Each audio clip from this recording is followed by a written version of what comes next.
Hello and Wednesday, welcome to the Stronger, Leaner, Lighter show. This Wednesday, I'm your host, Sally Thibault. Today we're talking the secret sauce to aging well. Looking forward to this one.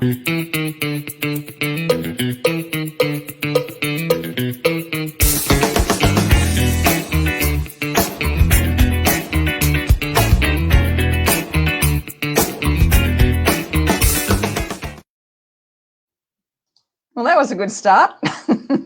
Happy Wednesday, everybody. Lovely to have you here. This is a Power Pack show today, and so I want to really get into it very quickly today because, as I mentioned in the promo, if you're on Facebook stories, Insta stories, this is what I believe is the secret sauce to aging well. This is what I believe is the thing that's missing from so many other programs. And it's like all the other principles, eat consciously, fast intermittently, exercise purposely, drink water frequently, sleep soundly, meditate daily, tape regularly, and live purposefully are like the meat and potatoes of all of this, the kind of things that you do that, you have to sort of set aside time to do it and focus on it. But what I'm going to share with you, the two principles that I'm going to share with you are like the secret sauce. These are the principles that when you adopt every day and make it part of your life from now and forever is going to be the stuff that people will say, have you had something done? Well, you look different. You stand different.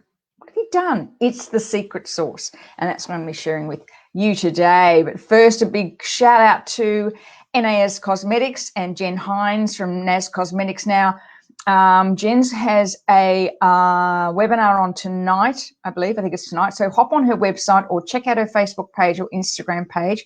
If you're looking for, like a side hustle or a new job and you love makeup and you love helping women look amazing, check that out. And big thanks to Jen.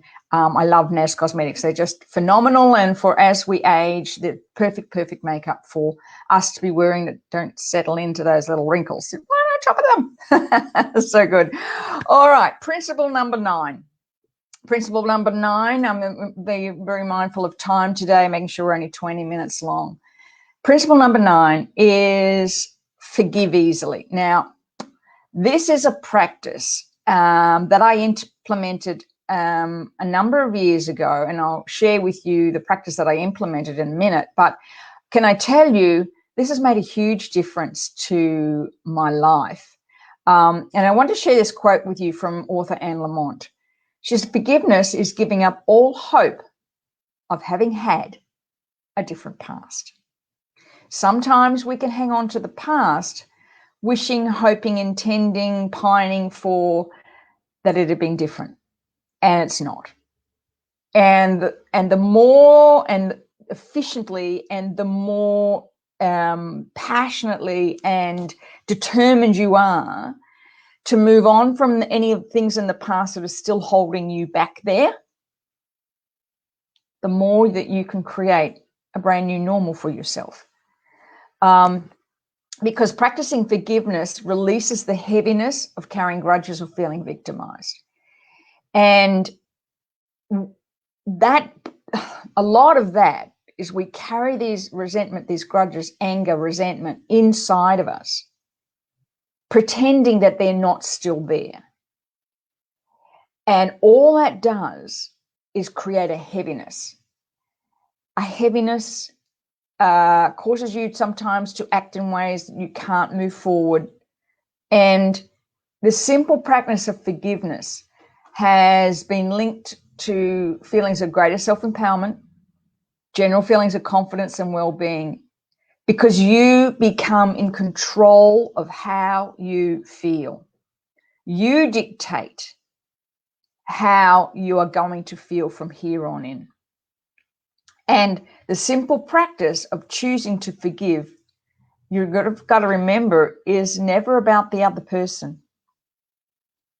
Forgiveness is always about you. Always. And it's not just about forgiving others. It's also about forgiving yourself.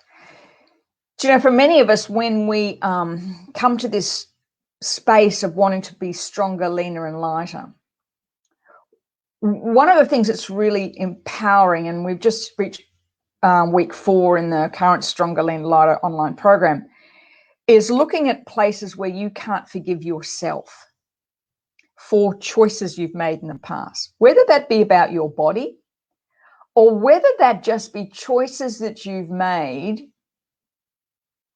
where you didn't value yourself. You know, opportunities that came to you, suggestions, ideas, and you discounted them because you didn't believe in yourself. And have you had situations in the past where you've looked and gone, I wished if I'd known then what I know now, how would that have unfolded? You know, those sliding door moments. And while where you are is where you're supposed to be, sometimes there can be I wish I had. And part of that is forgiving all those decisions. I'm currently working with a tapping process that I've created, a manifestation intention tapping that I'm working with my clients on. And one of the things we're looking at is to forgive yourself and all people, words, and events of your past across space and time that have caused you to make decisions that were not in your best interest, that impacted on your health, your wealth, and your beliefs in yourself. And getting into the habit of forgiving that.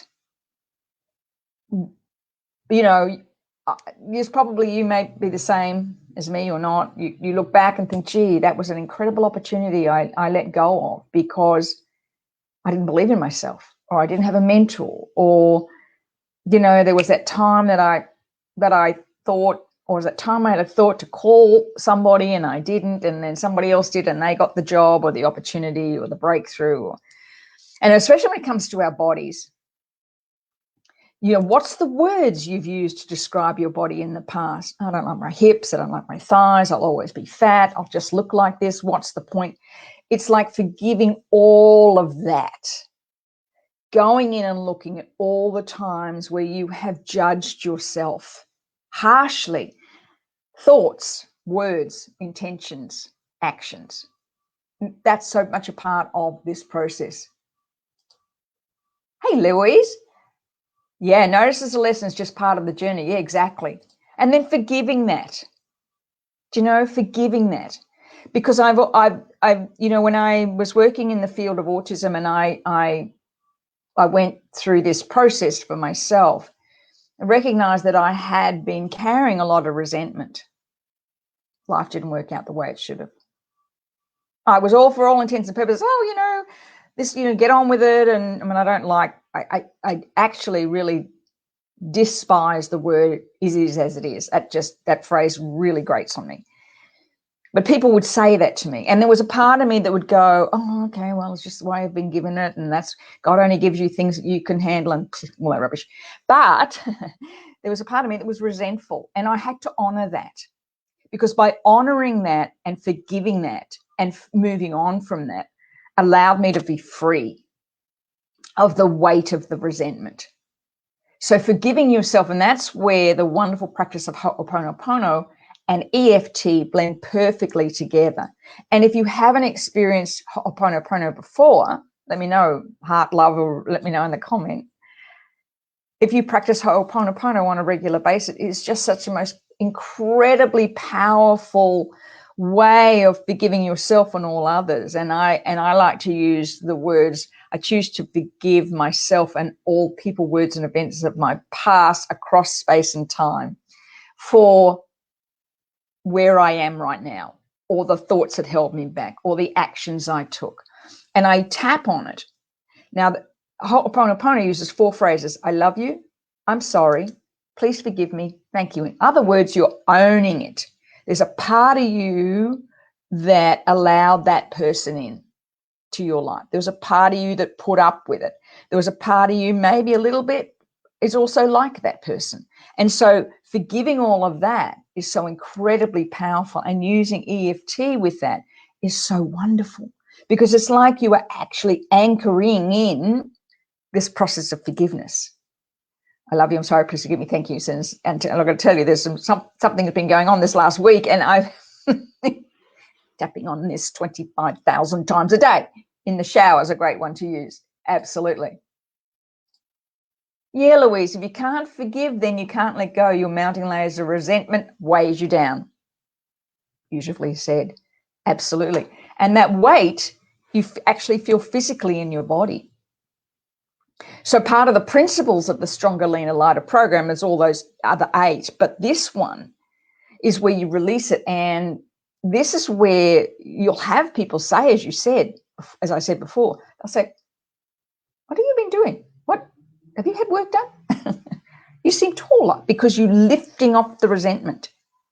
You're lifting it off. And it's just, the thing with forgiveness is you're not looking for an outcome. You're forgiving yourself and others for your benefit. You're handing it back. You're letting go of those resentment feeling, those deep, deep feelings that hold you back from experiencing what I'm going to talk about now. Principle number 10, my favorite, just quietly. Seek joy, celebrate often, and expect miracles. And I'm going to go through those one at a time. So the forgiveness allows you to move to the next principle. So feeling joyful, when you choose joy, releases chemicals serotonin and dopamine. They're our feel-good hormones. And it's something you seek, and it's infectious. You know, if you're around somebody that's joyful, they're just lovely to be around. And I prefer seeking joy rather than being happy, because I sense that when you say I want to be happy, it's reliant and dependent on somebody or something else. I want to be happy if I'll be happy when. Whereas if you choose joy each day, it's like you go looking for it. You go finding it. And the first one, of course, is exercise, because it enhances those feelings of joy as it releases stress and anxiety. And those physical feelings of the dopamine, the serotonin boost you're getting helps you look at life differently. And as I said, I've yet to meet a person who comes back from their workout, their exercise routine, and says, I wish I hadn't done that. No one. They say it beforehand. I don't want to do it. But not afterwards. And every Wednesday night I go to an aerobics class, an old-fashioned 1980s songs that you know the words to. Fluoro, the guy's got fluoro shorts and leg warmers, and it's just a joyful hour. Joyful. We just dance and do aerobic moves, and takes me way back to the 1980s, and I just love it. You know, I do it not for the physical benefit, but for the emotional benefit that comes. The second part of feeling joyful is to help others. You'll feel more joyful if you help others. There's something about knowing that you've made a difference in somebody's life in some small way that increases your feelings of joy. But also it creates, so gratitude is part of that. Practicing gratitude increases resilience, trains your brain to go seeking positives. I do many people do gratitude journals. And I did for a period of time. I used to write down 3 daily gratitudes. Now I just do them automatically. But, you know, it's the ability to look above what's really going on in the world right now and just be grateful for some, you know, somebody smiled at me today, or, I'm just grateful I've got a roof over my head and I can, food on the table. Even if it gets to that, I'm just grateful I'm breathing today. So, those days, I'm grateful I'm breathing today. But practicing gratitude increases your resilience. And as I said, it trains your brain to go looking for something positive. And that seeking of joy just makes you feel more confident. And interesting enough, research has shown that people who feel joyful are more likely to make better health choices.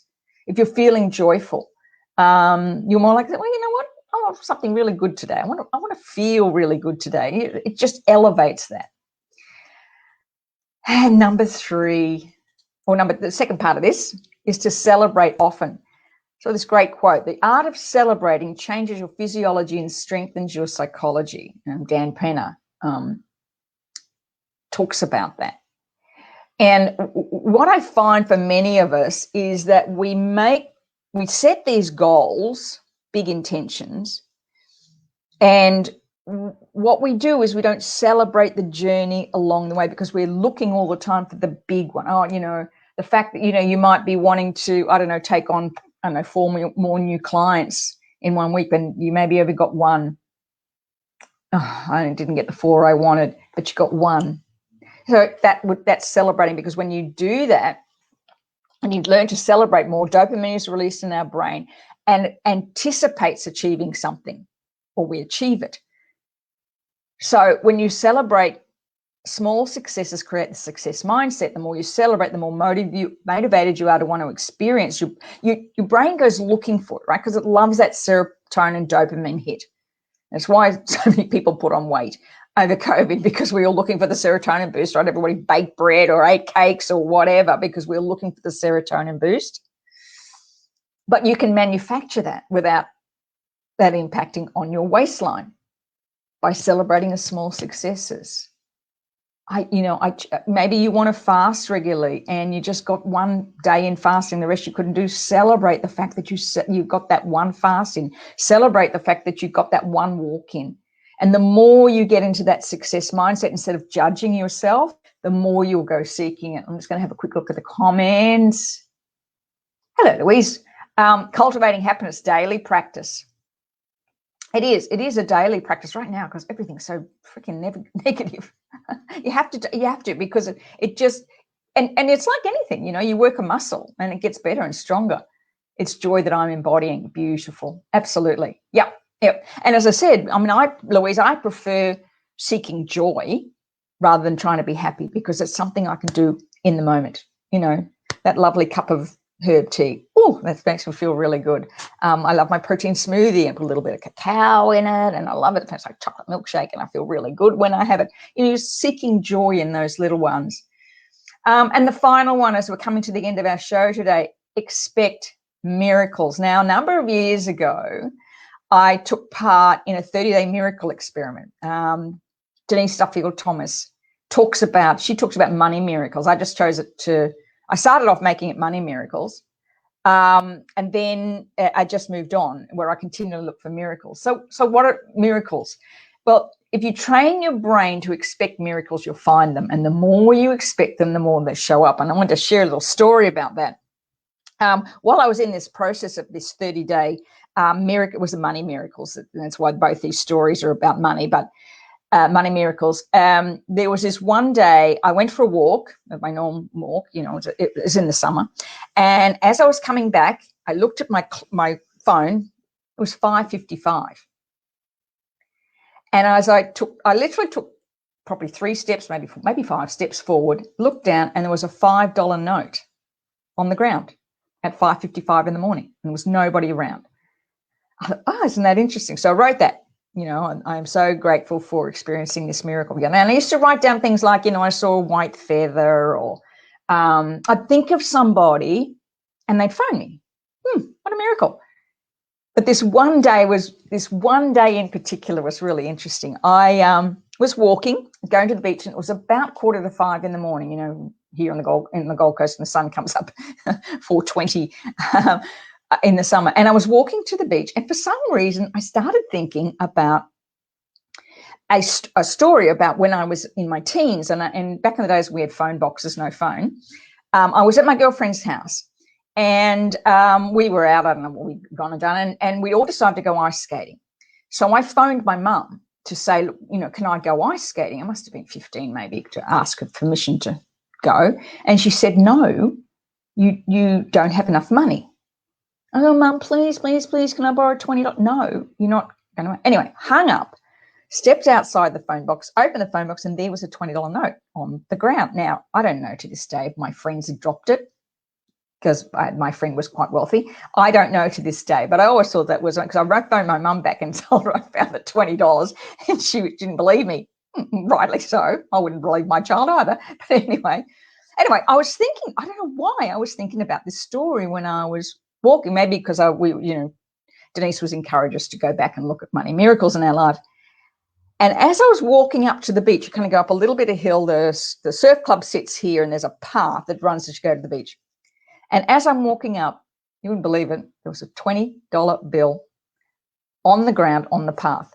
I picked it up. I thought, well, someone's dropped it. I looked around. There was not a soul on the street, like nowhere. There was nobody. There was nobody on the beach. A couple of surfers were in the water. There were no cars parked. There was nobody. Now, whether somebody had dropped it when they were leaving, because the surf club would have closed about probably 1 o'clock the night before, whether somebody had dropped it when they were leaving or someone had dropped it when they were going to the beach and going for a walk, but there was no one around. I couldn't believe it. I honestly, to this day, am amazed at just when I was thinking about this, there I found the $20. The moral of the story is, when you expect miracles to happen in your life and you release the attachment to the outcome, I can't tell you how joyful I felt. I nearly skipped home. I was so excited. I was excited because it just solidified for me. If you expect miracles, they'll show up. And it doesn't have to be $20 and $5. Just so happened that was the thing I was doing at the time, was a money miracles 30-day exercise. But what it made me realize, how did I walk that path? Now this particular day, I'd gone a bit of a different way. I used to sort of walk along the main road, past the yacht club and down to the beach. But this particular day, for some reason, I went a different way where there was nobody. It just amazes me. It's like your intuition aligns with what you expect and it shows up to support you. And it made me realize that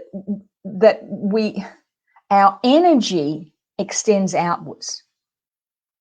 So forgiving others, forgiving yourself and others for all past errors and mistakes, past, present, and future, across space and time, lifts up that burden, stops you feeling heavy, lifts up that burden, and then you pull in there the seeking joy, celebrating often, and expecting miracles, and there's a lightness of being that comes from it. That's the beauty of the Principle 9 and 10 in the Stronger, Leaner, Lighter program. So you're going to find that in any other diet program or exercise program. And to me, that's the secret sauce.